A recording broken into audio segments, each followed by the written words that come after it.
धीरे से दोनों हाथों को रब करेंगे, फेस पे लगाएंगे और आंखें खोल लेंगे। तो आज हम लोग पढ़ने जा रहे हैं एनाटॉमी फिजियोलॉजी। मैं अपनी स्लाइड शेयर करती हूँ, एक सेकेंड।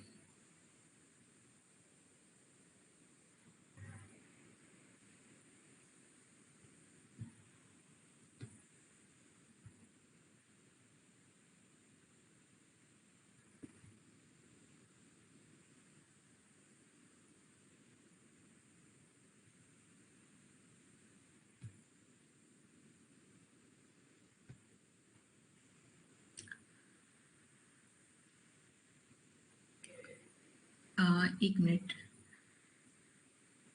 आप में से कोई मुझे माइक ओपन करके ये बता, हमें फिजियोलॉजी पढ़ी है?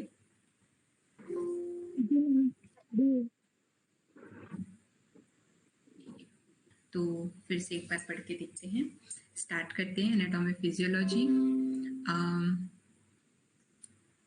मेरी वॉइस क्लियर है? जी मैम।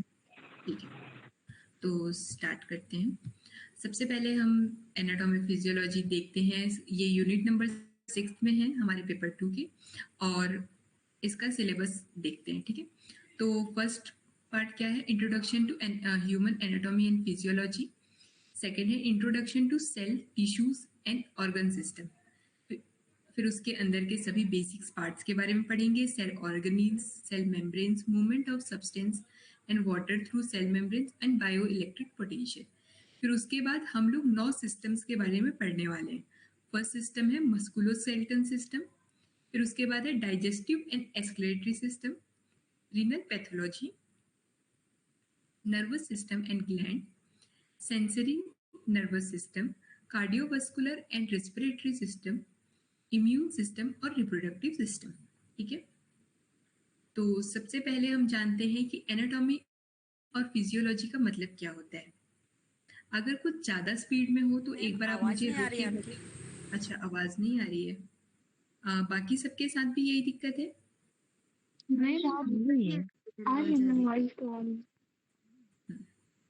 ठीक है, एक बार आप अपना नेटवर्क चेक कर लेंगे। ठीक है, तो आता कि उन्होंने एनाटॉमी फिजियोलॉजी पढ़ी है, एक बार आप बता सकते हैं कि एनाटॉमी का मतलब क्या होता है? हाँ, मानव स्टडी ऑफ संरचना। और फिजियोलॉजी का मतलब? Study of function of body organ. ठीक है, तो एक बार देखते हैं ह्यूमन एनाटॉमी। एना और टॉम। एना का मतलब होता है अप और टॉम का मतलब होता है टू कट। इसका मतलब हुआ the study of structure in human body, anatomy form और how body structure at different level looks. ठीक है, तो एनाटॉमी की क्या पढ़ता है?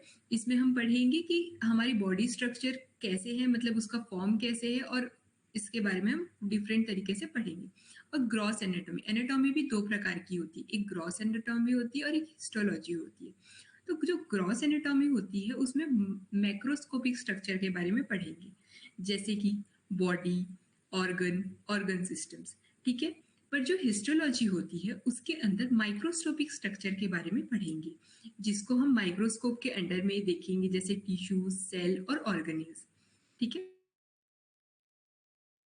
फिजियोलॉजी, फिजियोलॉजी किसे बोलते हैं? फिजियोलॉजी, फिजियो मीन्स नेचर और logy means study. The study of nature of human body, nature in the sense how structures at different level works. Physiology focus on function, how structures and different levels work. ठीक है, यहाँ तक सबको सब चीज समझ आया? मेरी आवाज आ रही है कि नहीं पता नहीं चल रहा है मुझे। ठीक है,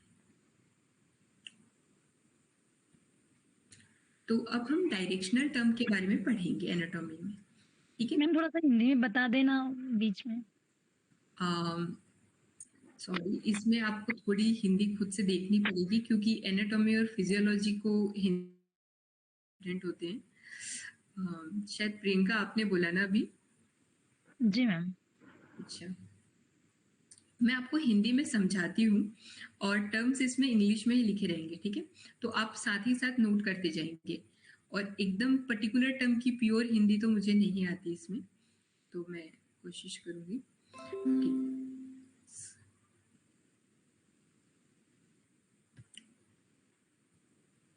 ठीक, तो अब हम पढ़ेंगे डायरेक्शनल टर्म के बारे में, ठीक है? इससे पहले इसको देखते हैं, ठीक है? इंटीरियर किसे बोलते हैं? कहाँ गया? Second.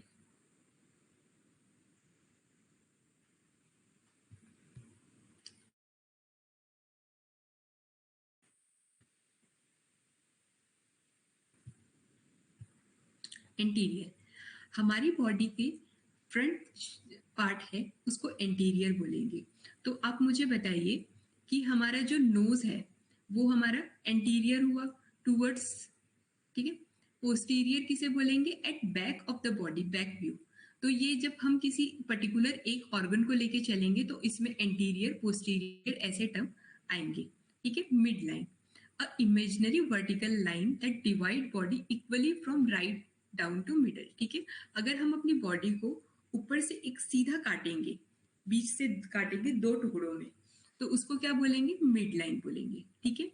Lateral, farther from the mid line, जैसे कि ये मिड लाइन मैंने अपनी बॉडी को काट दिया, तो इससे तो उसको क्या बोलेंगे? अगर हम अपने नाक से अपने कान को देखें तो क्या वो लेटरल हुआ? आप लोग को समझ आ रहा है या मेरी आवाज आ रही है कि नहीं? आ रही है मैम, आवाज आ रही है आपकी। ज्यादा स्पीड तो नहीं हो रहा है? नहीं हो रहा है। ठीक है, तो ना एक्चुअली जब हम स्क्रीन प्रेजेंट करते हैं तो आप लोग बिल्कुल दिखाई नहीं देते, तो प्लीज माइक ओपन करके बोलते रहा कीजिए ताकि मुझे पता चले कि आप लोग हैं यहाँ पे, ठीक है?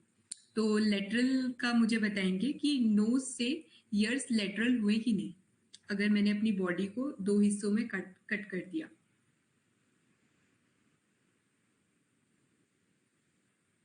इसके लिए एक बार आप ये डायग्राम देखिए, ठीक है? अभी तक मैंने आपको क्या क्या कहा, एक बार एंटीरियर पोस्टीरियर, ये हमारा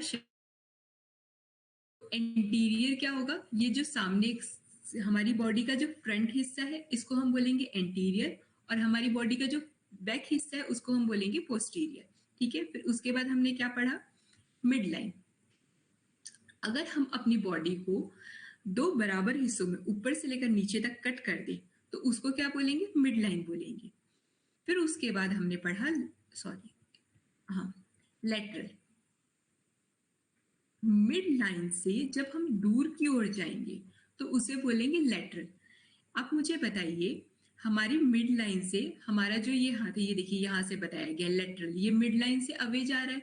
क्या हमारे हैंड्स हमारे लेटरल हैं हमारी बॉडी के सापेक्ष में? नहीं, दूर है। हाँ, दूर है, तो दूर को ही लेटरल बोलते हैं। मतलब जो हमारे हाथ, मतलब हमारी बीच, आप अपने बॉडी को अगर बीच से काटेंगे तो देखिए अगर आपका हाथ दूर है ना, तो इसीलिए इसको बोलेंगे लेटरल। मेरी वीडियो साथ साथ दिख रही है आप लोगों को, तो उसमें देखते जाएंगे, ठीक? फिर उसके बाद देखिए, एक सेकेंड, अब क्या है? मीडियन। एक तो था मिड लाइन, ठीक है? मिड लाइन क्या हुआ कि अपनी बॉडी को काटना। मिड लाइन में ना ये जरूरी नहीं है कि हम बीच से काट रहे हैं, उसको आप इधर से भी काट सकते हैं, इधर से भी काट सकते हैं, मतलब इसको काटना है, ठीक है? और मीडियल क्या है? नियर, सॉरी, एक सेकेंड, मैंने गलत बता दिया। एक imaginary vertical line that divides the body equally.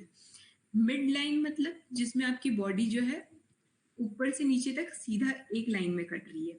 फिर उसके बाद लेटरल क्या? जो मिड लाइन से दूर हो,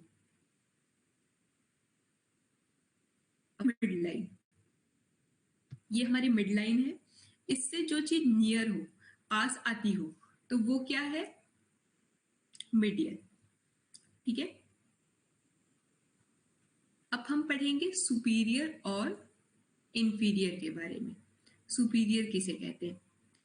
towards the head, upper part of the posterior का मतलब क्या होता है? पोस्टीरियर का मतलब होता है back side, towards the back of the body. ठीक। अगर हम पोस्टीरियर को डिफाइन करना चाहें, ठीक है, जैसे किसी चीज के सापेक्ष में देखना है इनको, ठीक, तो हमारे नोज से पोस्टीरियर है हमारा हेड, है ना? जी मैम। ये हमारा हाथ है, तो ये जो व्हाइट वाला पार्ट है वो क्या है? एंटीरियर है, और ये पीछे वाला पार्ट क्या है? पोस्टीरियर है। ठीक है, अब मैं ना अपने हाथ से ये चीजों को समझाती हूँ, ज्यादा अच्छे से समझ में आएगा। ठीक है, आप लोगों को मेरी वीडियो क्लियर दिख रही होगी। ये हमारा एंटीरियर हो गया, ये हमारा पोस्टीरियर हो गया। ठीक है, अगर मैं अपने हाथ को बीच से काट रही हूँ, ठीक है, अगर मैंने अपने इस हाथ को बीच से काट दिया तो ये क्या हुआ? मिड लाइन हुआ। ठीक है, इमेजिनरी वर्टिकल लाइन। लेटरल किसे बोलेंगे? अब तो आप मुझे बताइए, इसमें से ये जो बाकी की 2 उंगली हैं, इसमें लेटरल कौन सी उंगली हुई? या ये दोनों, या ये दोनों? थंब, या फिर जो स्मॉल फिंगर है ये लेटरल? जो दूर वाली है ना उसको लेटरल बोलेंगे। हाँ, और जो पास वाली है इनको क्या बोलेंगे? मीडियल बोलेंगे। ठीक है, medial. Nearer to the midline. ठीक, अब सुपीरियर और इंफीरियर की बात देखते हैं। ठीक है, इंफीरियर सुपीरियर किसको बोलते हैं? Towards the head, upward part. अब ये जो मेरा हाथ है, ठीक है, सिर्फ इतने हिस्से को ले रही हूँ, तो जो अपर पार्ट है तो इसको क्या बोलेंगे? सुपीरियर बोलेंगे। ठीक है, और अगर हम पूरी बॉडी में लें तो सुपीरियर किसको बोलेंगे? Towards our head. कोई कुछ और बोल रहा है? ठीक है, इंफीरियर, इंफीरियर किसे बोलेंगे? Away from the head, lower part of the structure, bottom view looking down. ठीक है, इंफीरियर क्या? नीचे को। जैसे कि ये मेरा हाथ है, तो अगर मैं इसमें इंफीरियर लूं तो हम इंफीरियर किसे बोलेंगे? हमारी कोहनी को। हमारी बॉडी में इंफीरियर किसे बोलेंगे? हमारे पैरों को। ठीक है, अब सुपरफिशियल, ये तो हो गया पूरा यहां तक का स्ट्रक्चर। ठीक है, सुपरफिशियल किसे बोलेंगे? Close to the surface of body. Superficial मतलब ऊपर। जैसे ऐसे बोले कि किसी को चोट आई है, तो चोट कितनी ज्यादा गहरी है? सुपरफिशियल है, मतलब ऊपर ऊपर, जैसे ऊपर का हाथ कट गया, थोड़ा सा कटा। अब डीप, किसी को गहरी चोट आई है। Away from the surface of body मतलब अंदरूनी चोट। ठीक है, वैसे ही डीप, सुपरफिशियल, ये सारे टर्म्स हम इसलिए पढ़ रहे हैं ताकि जब हम एनाटॉमी पढ़ें और हम आगे के इसमें एनाटॉमी के बाद थेरेपी पढ़ें तो हम ये सारी चीजें सीख सकें। ये जब आप योगा कर रहे हैं तो आप योगा इंस्ट्रक्टर भी बनेंगे, आपको सारी चीजें ये सब लोगों को बतानी पड़ेंगी। ये टर्म्स आप जब अपने योगा इंस्ट्रक्शन में यूज करेंगे, मीडियल, सुपरफिशियल, तो ये आपका अच्छे से होगा। ठीक है, अब proximal, nearer to the origination of structure. यहाँ पे देखिए, इस डायग्राम को देखेंगे तो बहुत अच्छे से समझ में आएगा। जहां से जो चीज ओरिजिन हो रही है, मेरा हाथ यहाँ से ओरिजिन हो रहा है, यहाँ से निकल रहा है, तो इसको क्या बोलेंगे? प्रॉक्सिमल। और डिस्टल किसको बोलेंगे? फादर फ्रॉम द ओरिजिनेशन, मतलब जहां से वो दूर जा रहा है। ठीक है, तो जब ये उंगलियों की बात करें तो ये क्या हुआ? प्रॉक्सिमल एंड, और ये क्या हुआ? Distal end.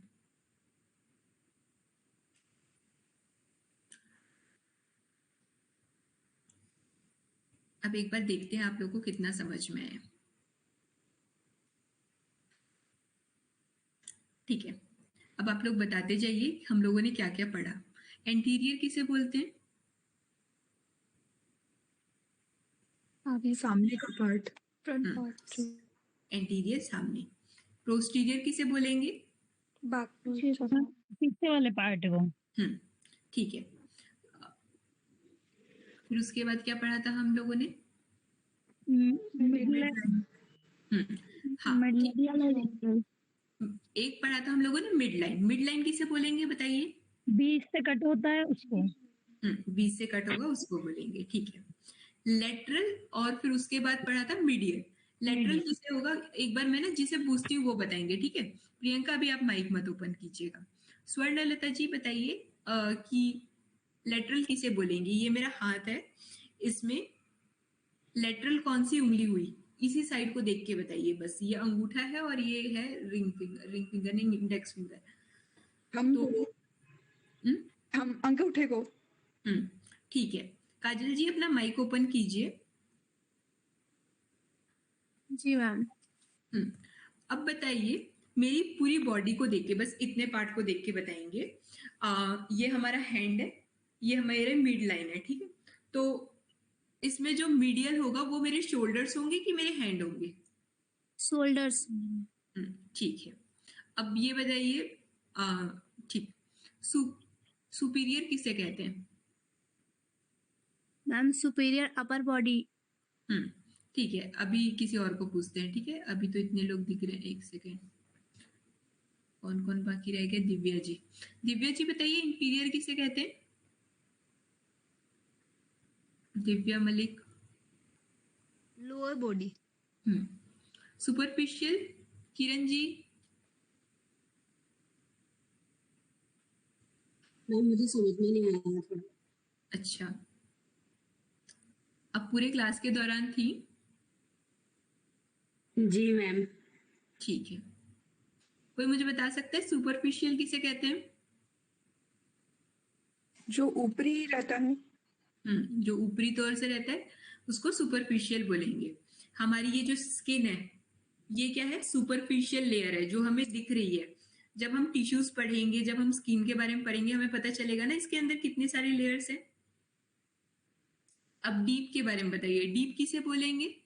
जैसे हमारी ये बॉडी है, हमारा हार्ट हो गया, हमारे स्मॉल इंटेस्टाइन, ये सब डीप लेयर में है। हम उसको बाहर से तो नहीं देख सकते, उसी को डीप कहेंगे, ठीक है। अब आगे बढ़ते हैं। प्रॉक्सिमल और डिस्टल भूल गए थे हम पूछना।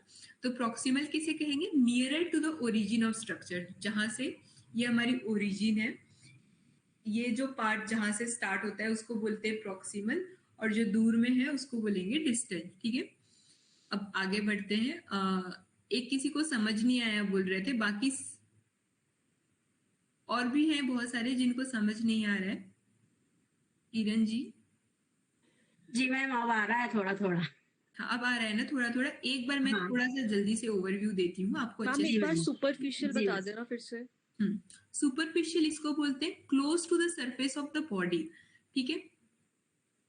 ओके, यहाँ पे देखिए, close to the surface of body, हमारी जो बॉडी का सरफेस है उसके क्लोज में जो है उसको बोलते हैं superficial. Away from the surface of body, ये जो हमारा बॉडी का सरफेस है इससे अवे मतलब जो डीप, ठीक है, उसको बोलेंगे डीप।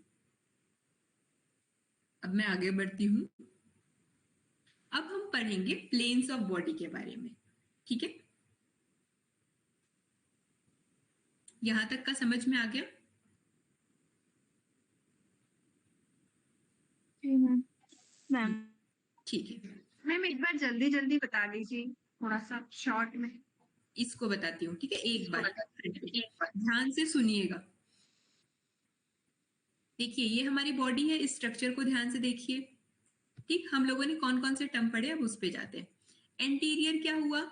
आप लोग अगर साथ में लिखते होंगे ना तो सिर्फ इन टर्म्स के सामने में जो मैं हिंदी में बोल रही हूँ उसको लिखते जाइए, आप लोग को अपने आप समझ में आने लगेगा, ठीक है। एंटीरियर किसको बोलते हैं? फ्रंट व्यू, हमारी बॉडी से जो फ्रंटियर है, चाहे वो इस साइड से देखे तो ये एंटीरियर हो गया, ये पोस्टीरियर हो गया। पोस्टीरियर किसे बोलेंगे? जो बैक ऑफ द बॉडी है, अगर सिर्फ हाथ को देखें तो ये हमारा बैक पार्ट क्या है? पोस्टीरियर है। मिड लाइन किसे बोलेंगे? बीच से काटना, मतलब वर्टिकल वे में हम जब बीच से काटेंगे हमारी बॉडी को दो हिस्सों में तो उसको बोलेंगे मिड लाइन, ठीक है। अब इस मिड लाइन से दो अलग अलग कॉन्सेप्ट डेवलप हुए, लेटरल और मीडियल का। लेटरल इसे बोलते हैं जो मिड लाइन से दूर। मैम हाँ, मिड लाइन से पहले जो दो बताया ना वो बताइए ना, आवाज नहीं आ रही थी, रुक गई थी आवाज। एंटीरियर और पोस्टीरियर जो होता है, एंटीरियर होता है फ्रंट पार्ट और पोस्टीरियर होता है बैक पार्ट, ठीक। मेरी आवाज क्लियर आ रही है ना? यस मैम, आ रही है। Yes ma'am. ठीक है, क्योंकि अभी हम इस डायरेक्शनल टर्म को बहुत ज्यादा बार पढ़ चुके हैं तो मैं ये लास्ट टाइम रिवाइज करके आगे बढ़ूंगी, ठीक है। अभी क्या हुआ? लेटरल हुआ और मीडियल। तो लेटरल किसे बोलते हैं? जो ये हमारी मिड लाइन से दूर हो वो लेटरल हुआ, जो मिड लाइन से पास हो उसको बोलते हैं मीडियल, ठीक है। फिर दो टर्म और आ गए ऊपर और नीचे, सुपरफिशियल, सॉरी, सुपीरियर और इंफीरियर। जो हमारी बॉडी का अपवर्ड पार्ट है, मतलब अगर नेवल से देखा जाए, ठीक है, तो नेवल से हमारा जो शोल्डर है वो सुपरफिशियल हुआ, हमारा ये पेट है, पेट से ऊपर वाला पार्ट सुपरफिशियल, ठीक है। अगर हम अपनी बॉडी को बीच से देखें, जो ऊपर है वो सुपरफिशियल नहीं, सुपीरियर, और जो नीचे है वो इंफीरियर, ठीक है। फिर दो टर्म्स आ गए, सुपरफिशियल और इंफीरियर। एक मिनट बस ना।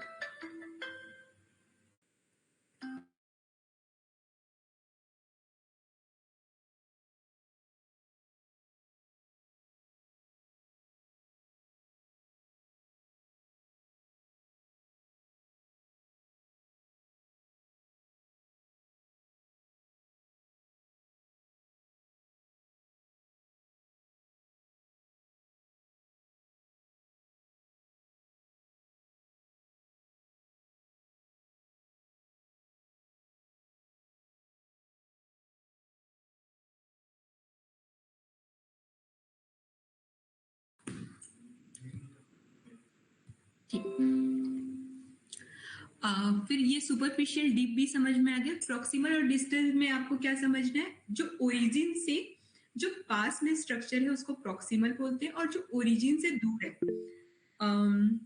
अब बहुत हो गया हाथ का एग्जाम्पल, किस चीज का एग्जाम्पल दें, हाँ ये ठीक है, चश्मा। ये देखिए, ये एक स्पेक्ट्स है, ठीक है। अब ये यहाँ से इसकी एक डंडी लगी हुई है, तो ये क्या हुआ, यहाँ पे प्रॉक्सिमल और डिस्टल बताइए। ये जो स्टार्टिंग पॉइंट है इसको क्या बोलेंगे, प्रॉक्सिमल, जो ओरिजिन के पास में है, और डिस्टल किसको बोलेंगे, एंडिंग पार्ट को, ठीक है। अब आ गया मैम समझ में। आगे, अब आगे बढ़ते हैं, ठीक है। प्लेन्स ऑफ बॉडी, मैम जो ये सुपरफिशियल है ये close to outer surface of body होगा। हाँ ओके ठीक है। प्लेन्स ऑफ बॉडी, फ्रंटल या फिर कोरोनल सेक्शन। अगर हम अपनी बॉडी को ऐसे काटे, मतलब आड़े तरीके से, कि ये एंटीरियर और पोस्टीरियर दो अलग अलग हिस्सों में बट जाए, ठीक है, तो उसको क्या बोलेंगे, फ्रंटल सेक्शन बोलेंगे। अभी हमने डायरेक्शनल टर्म बहुत अच्छे से पढ़ लिए हैं, तो जब मैं उन टर्म्स का यूज करूंगी तो मुझे लगता है कि अब मुझे वो समझाने की जरूरत नहीं है। अगर आप अपने बॉडी को एंटीरियर और पोस्टीरियर दो हिस्सों में मतलब सीधा काट दें तो किसको क्या बोलेंगे, फ्रंटल सेक्शन। अब फिर दूसरा क्या है, सेजाइटल सेक्शन।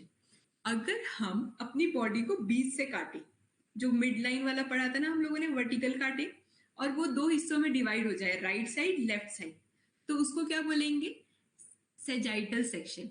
पर देखिए सेजाइटल में ये जरूरी नहीं है कि आप बीच से काटें, सेजाइटल में आप इधर से भी काट सकते हैं, इधर से भी काट सकते हैं, कहीं से भी काट सकते हैं, पर जो मिड सेजाइटल सेक्शन होता है उसमें आपको इक्वली सेंटर से काटना है, ठीक है। तो ये जो हुआ ये सब इमेजिनरी है, ठीक है, ये प्लेन्स बताने के लिए ये चीजें बताई जा रही है। तो ये हुआ सेजाइटल। इसका भी डायग्राम है क्या, जैसे इसका पिछले वाले का डायग्राम था? हाँ इसका भी डायग्राम है, बस आप थोड़ा सा वेट कर लीजिए, ये टर्म्स को एक बार सुन लीजिए, फिर उसके बाद डायग्राम देखेंगे तो एक बार में समझ में आ जाएगा, ठीक है। एक बार देख ही लेते हैं डायग्राम, चलिए। ये देखिए, ये हमारी बॉडी हुई,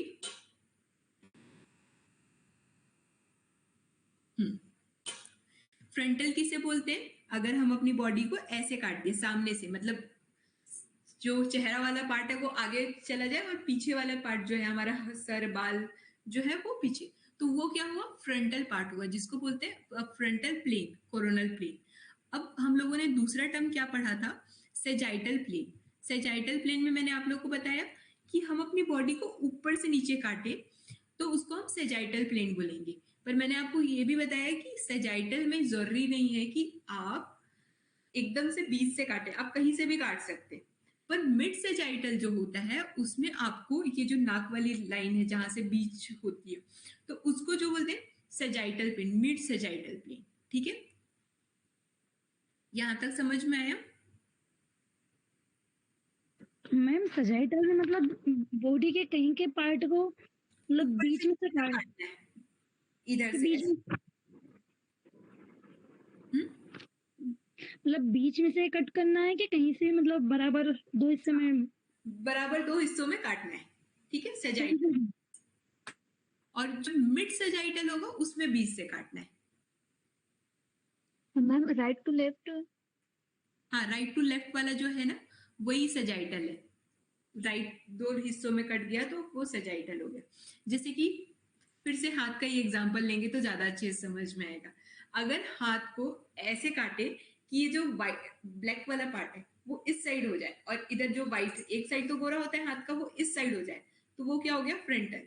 पर अगर मैं हाथ को सजाइटल में काटूंगी बोलूंगी तो मैं ऐसे काट सकती हूँ, जैसे ये उंगली है इधर से कहीं से भी काट सकती हूँ ये वाले पार्ट में, तो वो हुआ सजाइटल। पर अगर मैं मिड सजाइटल बोलूंगी तो मैं ये बीच वाली उंगली से सीधा सीधा काटूंगी तो उसको बोलते हैं मिड सजाइटल सेक्शन। ठीक है, अब हम पढ़ेंगे ट्रांसवर्स सेक्शन के बारे में। A horizontal plane separate the body into upper and lower portion. अगर ट्रांसवर्स सेक्शन में क्या करेंगे, ऐसे बीच से काटेंगे। जैसे कि मुझे ऐसे काट दिया जाए कि मेरा सर इधर और पैर इधर, तो उसको बोलेंगे ट्रांसवर्स सेक्शन। ठीक है, जैसे कि बचपन में वो टीवी में देखते थे कि ऐसे काटते थे सर तो पूरा सर निकल के आ जाता था, वो ट्रांसवर्स सेक्शन में काटा। ठीक है, हॉरिजॉन्टल प्लेन में। शायद ये एग्जांपल आप लोग को ज्यादा अच्छे से याद रहेगा कि वो सर कटने वाला है। ठीक है, कहीं से भी काट सकते हैं मतलब पार्ट को, बॉडी को। हाँ कहीं से भी काट दो। ठीक है, पर सीधा काटना है ऐसे हॉरिजॉन्टल वे में। आपको वो हॉरिजॉन्टल और वर्टिकल भी याद रखना है, वर्टिकल ऐसे हॉरिजॉन्टल ऐसे। ठीक, फिर उसके बाद है cross section. A plane perpendicular to long axis of an organ. A cross section is of small intestine which is a tube look like a circle. The cavity of the intestine in the center. देखिए cross section किसको बोलते हैं, एक particular organ को सीधे से ऐसे plane में काट देना। ठीक है, तो जैसे स्मॉल इंटेस्टाइन है, आपको पता है स्मॉल इंटेस्टाइन एक बहुत लंबी ट्यूब की तरह हमारे बॉडी में यहाँ पे फिट है। ठीक है, पर अगर हम उसको क्रॉस सेक्शन में लेंगे तो ऐसे करके बीच से काट देंगे, जैसे चिप्स को काटते हैं वैसे। तो अगर हमने उसको काट के निकाल दिया तो हम उसको क्या देखेंगे, वो एक गोल सा है और उसके अंदर एक हॉलो सा सरफेस है जिसमें कैविटी है। ठीक है, एक बार ना इस डायग्राम को देखते हैं, आपको बहुत अच्छे से समझ में आएगा। क्रॉस सेक्शन कैसे हुआ, ये हमारा बॉडी का ऑर्गन है, सपोज टू से स्मॉल इंटेस्टाइन है, उसको काटा तो ये जो ऐसे काटा उसको बोलेंगे क्रॉस सेक्शन। पर लॉन्गिट्यूडनल किसे बोलेंगे, a plane along long axis of organ. जैसे कि ऊपर की तरफ लंबा सा काटा, जैसे ये स्मॉल इंटेस्टाइन का एक हिस्सा ऐसे निकाल के काट लिया तो ये हो गया लॉन्गिट्यूडनल सेक्शन। ठीक है, अगर मैं अपने हाथ का एग्जांपल दूं जैसे कि मैं हमेशा से दे रही हूँ, तो अगर मुझे इसमें का क्रॉस सेक्शनल लेना है तो मैं अपनी उंगली को ऐसे कट करके इसका क्रॉस सेक्शन दूंगी। पर लॉन्गिट्यूडनल में क्या होगा, ये वाले सेक्शन को, पूरा लंबा सेक्शन को हम लेंगे। ठीक है, इसमें तो इतना ही हुआ। फिर उसके बाद हाँ ठीक है, तो आप लोग को प्लेन्स ऑफ बॉडी समझ में आया। जी मैम। ठीक है, अब आगे बढ़ते हैं। ठीक है, अब हम पढ़ेंगे कैविटीज के बारे में। कैविटीज किसको बोलते हैं मुझे पहले ये बताइए। जहाँ पे स्पेस हो थोड़ी। हाँ, जहाँ पे स्पेस हो, मतलब खाली स्थान।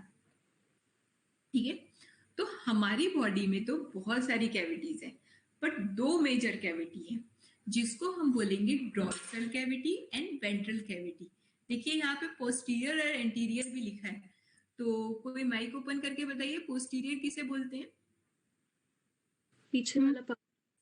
वो और एंटीरियर पोस्टीरियर ऊपर वाले पार्ट को बोलते हैं ना, बीच से नीचे वाले को बोलते हैं। सिर के ऊपर से मिड लाइन से पोस्टीरियर।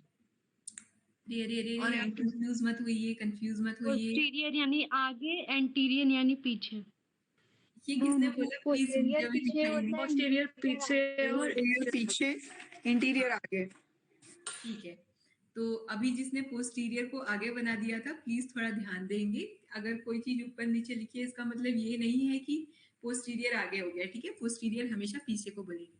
ठीक है, तो हमारी जो बॉडी है उसके बैक साइड में जो कैविटी है उसको हम बोलेंगे डॉर्सल कैविटी, और हमारी बॉडी के सामने में जो कैविटीज हैं उसको हम बोलेंगे एंटीरियर कैविटी।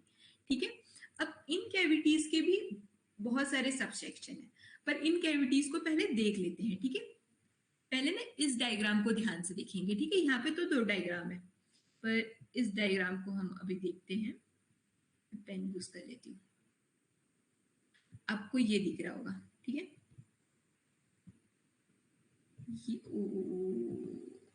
ये जो इतना मैंने किया,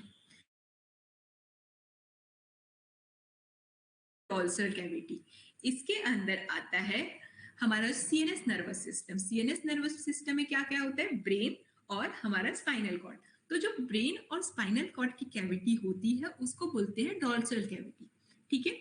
अब वेंट्रल कैविटी किसको बोलते हैं, ये जो फ्रंट पार्ट में, पेन नहीं चल रही है, अच्छा एक सेकेंड,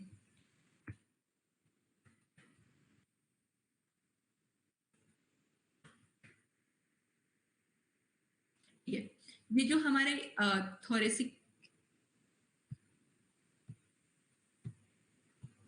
एक सेकेंड ना,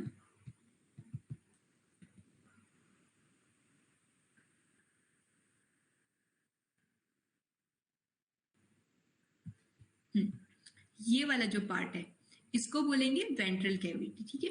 cavities in the front of body, cavities in the back of body, ठीक। तो अब देखते हैं डोर्सल कैविटी किसे बोलते हैं exactly. Dorsal cavity contains central nervous system and consists the cranial cavity and the vertebral and spinal cavity, ठीक है। Dorsal cavity is a continuous one that is no wall, no boundary separate its subdivision। देखो, जब dorsal cavity की बात आती है तो ये ऊपर से नीचे तक एक ही लाइन में बंधा हुआ है, इसमें कोई भी वॉल्स नहीं है, कोई इसमें स्पेस नहीं है जो इसको सेपरेट कर रहा है, ठीक है। Cranial cavity is formed by skull and contain brain and spinal cavity is formed by backbone, spine and contain spinal cord, ठीक है। तो हमारी बॉडी जो ब्रेन और स्पाइनल कॉर्ड ये दोनों एक ही लाइन में है, और ये जो हुआ हमारा डोर्सल कैविटी हुआ, ठीक है। Membrane that lines in this cavity covers the brain and spinal cord are called meninges, ठीक है। इस टर्म को याद रखेंगे, एग्जाम में ना एकदम से ऊपर लेवल से क्वेश्चन नहीं आते। जब भी मैंने एनाटॉमी का एक पेपर देखा है तो उसमें ऐसी छोटी छोटी चीजों को पूछ दिया जाता है जिससे हम कभी ध्यान ही नहीं देते कि ब्रेन की कवरिंग किसे कहते हैं, तो मेनिंगीज, ठीक है। आप लोग को समझ आ रहा है? मैम क्या बताया अपने ब्रेन की कवरिंग किसको बोलते हैं? मेनिंगीज, ये देखिए ये टर्म जिसको मैंने हाईलाइट करके रखा है,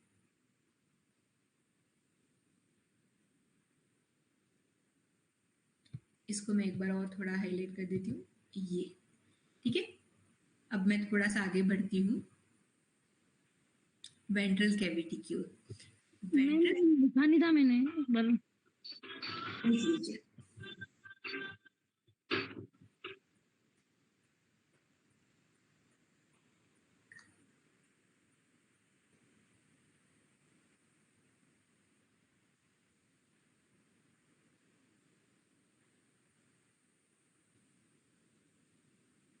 ठीक है मैम।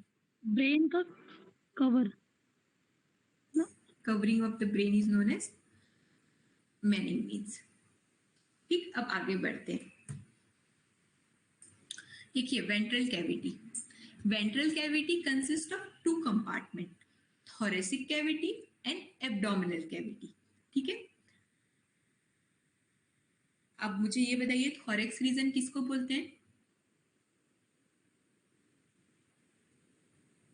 किसी को पता है थोरेक्स रीजन किसे बोलते हैं? डायफ्राम से ऊपर का भाग, शोल्डर्स, हाँ, और एब्डोमिनल रीजन किसे बोलते हैं? डायफ्राम से नीचे का भाग। तो देखिए, जैसे कि हम लोगों ने पहले पढ़ा कि जो डोर्सल कैविटी होती है इसके अंदर कोई सब डिविजन्स नहीं होते, no walls, no boundary separate in subdivision. But जो हमारी वेंट्रल कैविटी होती है which are separated by diaphragm, मतलब थोरेसिक कैविटी और एब्डोमिनल कैविटी के बीच में एक छोटी सी दीवार है समझो, जिसको हम बोलते हैं diaphragm. Diaphragm is a large dome-shaped respiratory muscle. It has two opening. It has opening, ठीक है, esophagus and large blood vessels. But otherwise, it is a wall between thoracic and abdominal cavity, ठीक है। ये जो diaphragm है ये हमारी abdominal cavity और थोरेसिक कैविटी के बीच की एक दीवार है, इतना समझ लीजिए बस। और फिर उसके बाद एक और छोटी सी दीवार आ गई। पेल्विक कैविटी में भी consider as a sub division of abdominal cavity, पर यहाँ पे कोई दीवार नहीं है और ए सेपरेट कैविटी। ठीक है, एक बार इस डायग्राम को देखेंगे तो बहुत अच्छे समझ में आ जाएगा। कैविटीज में पहले तो हम लोगों ने ये डॉर्सल कैविटी पढ़ लिया, अब इस वेंट्रल को देखते हैं। थोरेसिक कैविटी जहाँ पे हमारा लंग्स होता है, हमारे हार्ट होते हैं, तो ये वाला जो हिस्सा है जहाँ पे थोरेक्स रीजन है इसको बोलते हैं थोरेसिक कैविटी। फिर जहां से ये कट हो गया जो हमारा डायफ्राम है, एक सेकेंड ना, ये डायफ्राम से जहां से अलग हो गया उसके नीचे वाला पार्ट जो हो गया एब्डोमिनल कैविटी हो गया। फिर उसके बाद जो हमारा पेल्विक रीजन है, यहाँ पे एक सब डिवीजन है जिसको हम ऐसे नहीं बोल सकते कि ये कोई वॉल है या फिर कोई सेपरेट सेक्शन है, पर फिर भी यहाँ पे इसको अलग से नाम दे दिया गया पेल्विक कैविटी। और इसको और थोड़ा सा ध्यान से देखते हैं कि किसके अंदर कौन से ऑर्गन होते हैं, तो इसके लिए इस चार्ट को देखेंगे। ठीक है, बॉडी कैविटीज है, डॉल्सर कैविटी और वेंट्रल कैविटी। डॉल्सर किसको कहा था, जो बैक वाले बॉडी पार्ट में, पोस्टीरियर पार्ट में। वेंट्रल किसे कहा जाता है, cavities in the front of body. ठीक है, इतना समझ में आ गया। Yes ma'am. मैम जो है पार्ट है अंदर जैसे फ्रंट में जो है, इनके नाम लिखे कि कोई जरूरत नहीं है? ये थोरेसिकल कैविटी, एब्डोमिनल कैविटी और ये इनके नाम लिखना जरूरी है, याद करना है क्या? देखिए, ये आज जो चीजें पढ़ रहे हैं ना, ये हम बेस बनाने की कोशिश कर रहे हैं एनाटॉमी में प्रवेश करने के लिए, ताकि ये सब शब्द जब आप लोग सुने रहे ताकि आप फैमिलियर हो सके। अगर आप इसको लिख रहे हैं तो बहुत अच्छी बात है, नहीं लिखेंगे तो कोई दिक्कत की बात नहीं है, मैं आपको पीडीएफ प्रोवाइड कर दूंगी, आप उसमें से पढ़ सकते हैं। ठीक है, तो वो आपकी मर्जी है। जैसे कि ये पार्ट किसके अंदर कौन सा पार्ट है, ये सब एग्जाम में नहीं आता, पर हमारी जानकारी के लिए हम इसे जरूर देखेंगे। ठीक है, अब डॉर्सल कैविटी, क्रेनियल कैविटी और स्पाइनल कैविटी। ठीक है, तो हम लोगों ने जैसे पहले भी पढ़ा था कि ये क्रेनियल वाला सीएनएस नर्वस सिस्टम का पार्ट है। जो क्रेनियल वाला पार्ट है उसके अंदर होता है ब्रेन, और स्पाइनल कैविटी जो स्पाइनल कॉर्ड के अंदर। अच्छा, मुझे ये बताइए कि ये कैविटीज की जरूरत क्यों पड़ रही है हमारे बॉडी में? ऑक्सीजन जो हम लेते हैं उससे वो जो हमारे अंग है वो एक्टिव हो सके, खाली जगह होगी तो। अच्छा, और कोई? मैम हमारे में एयर एलिमेंट की जरूरत है, तो वो एयर एलिमेंट कैविटीज में ही रहेगा। देखिए, एक सिंपल सा एग्जांपल देती हूँ। ठीक है, अगर आपको कहीं ट्रेवल करना है, ठीक है, और आपको एक कांच की बोतल लेके जानी है, तो आप उसको अपने बैग में कैसे लेके जाएंगे? प्रोटेक्शन के साथ उसके ऊपर कवर करके न्यूज़पेपर से। प्रोटेक्शन के साथ लेके जाएंगे, तो पहले उसको कपड़ा बांधेंगे और फिर उसको कहाँ रखेंगे, सारे कपड़ों के बीच में, ताकि वो कोई भी प्रेशर आए तो वो टूटे फूटे ना। तो अब आप थोड़ा सा ध्यान दीजिए।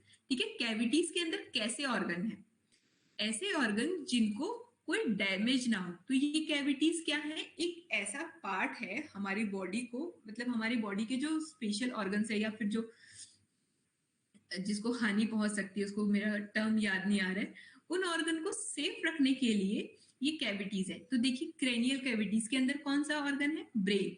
स्पाइनल कैविटी के अंदर कौन सा ऑर्गन है, स्पाइनल कॉर्ड, हमारी मेरुदंड। और फिर उसके बाद वेंट्रल कैविटीज के अंदर देखते जाएंगे, तो वेंट्रल कैविटीज में भी दो हिस्से हैं, प्यूरल कैविटी और मीडियास्टेनम, जिसमें लंग्स हैं, एक में ट्रिया है और इसोफेगस है, और फिर दूसरी है पेरिकार्डियल कैविटी, जिसके अंदर हमारे हार्ट और ग्रेट वेसल्स हैं। ठीक है, फिर उसके बाद हम जब एब्डोमेन की तरफ जाते हैं तो एब्डोमिनो पेल्विक कैविटी कहलाएगा ये। ठीक है, ये पूरा हिस्सा एब्डोमिनो पेल्विक कैविटी। तो इसके अंदर क्या क्या आएगा, लीवर, स्टमक, पेनक्रियाज और इंटेस्टाइन। और पेल्विक कैविटी के अंदर ब्लैडर, रिप्रोडक्टिव ऑर्गन्स। ठीक है, और एक सेकेंड, क्या हो रहा है, 47।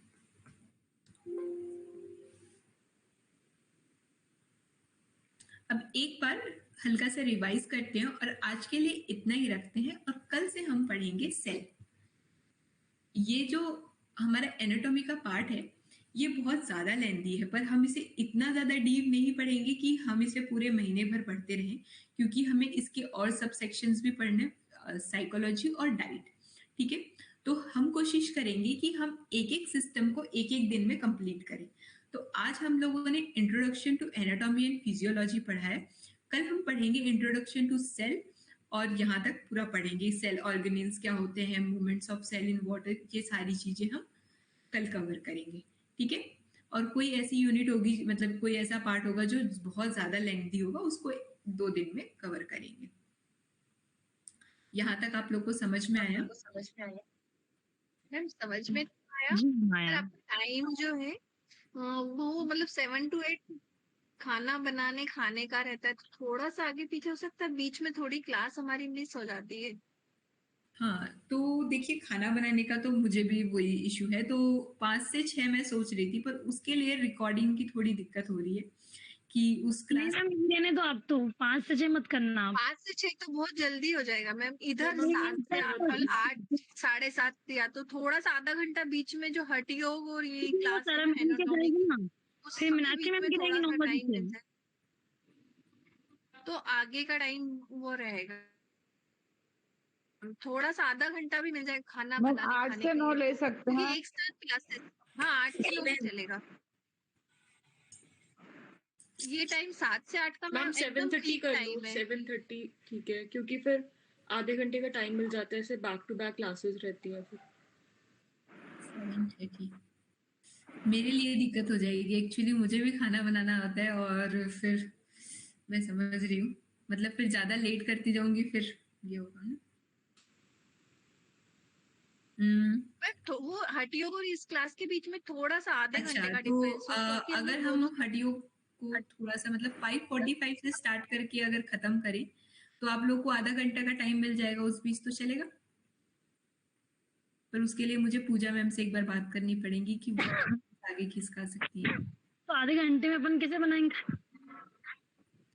वो तो अब देखिए, खाना तो मुझे भी बनाना है, आपको बनाना है, ठीक है, तो कर लेंगे मैम। आधा पौन घंटा थोड़ा सा मिल जाए ना, तो मतलब खाना बनाना और खाना, क्योंकि फिर 9-10 बज जाती है क्लास करते करते करते, तो थोड़ा सा घर वालों को, हम तो चलो ठीक है खा लेंगे कोई दिक्कत नहीं, घर वालों को रहता है थोड़ा सा कि आधा पौन घंटे खाना।